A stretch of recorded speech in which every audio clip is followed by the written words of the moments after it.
చైనాకి అమెరికా భారీ షాక్ ఇచ్చింది. మొన్ననే చెప్పాడు కదా ట్రంప్, టారిఫ్లు ఏది చైనా ప్రతీకార సుంకాలు వేసింది. చైనా మీద 37% వేస్తే చైనా కూడా అమెరికా మీద 37% టారిఫ్లు వేసింది. ఆ ప్రతీకారాలు జోలికి పోతే తీవ్ర పరిణామాలు ఎదురవుతాయని హెచ్చరించాడు.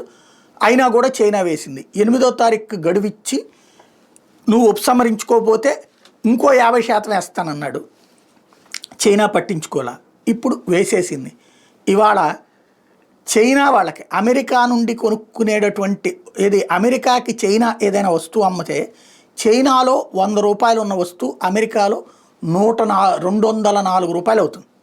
చైనాలో 100 రూపాయల వస్తువు అమెరికాలో అమ్మాలంటే 204 రూపాయలు. అప్పుడు కొంటారా? ఇప్పుడు ఫర్ ఎగ్జాంపుల్ ఐఫోన్ చైనాలో 1,00,000 రూపాయలకి అక్కడే యాపిల్ తయారు చేస్తుంది కాబట్టి అది అక్కడికి వెళ్తే అమెరికాలో 1,37,000 ఉండేది.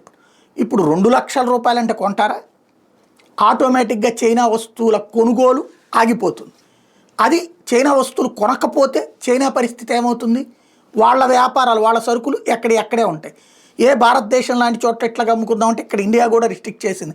మిగతా దేశాల్లో అమ్ముకుందాం అనుకున్నా సరే పరిమితంగానే ఉంటుంది మార్కెట్లో. పెద్ద మార్కెట్లో అమెరికా, ఇండియా పెద్ద మార్కెట్లు. ఇక్కడ మిగతా ఎన్ని కలిపితే 20-30% ఉండేటటువంటి పరిస్థితి ఉంటుంది. దాంతో ఒకవేళ కొన్నా అమెరికాలో వచ్చిన లాభాలు రావు. అప్పుడు ఏమైపోతాయి? అక్కడ కంపెనీలు డేలా పడిపోతాయి. కంపెనీలు డేలా పడిపోతే ఏమైపోతాయి?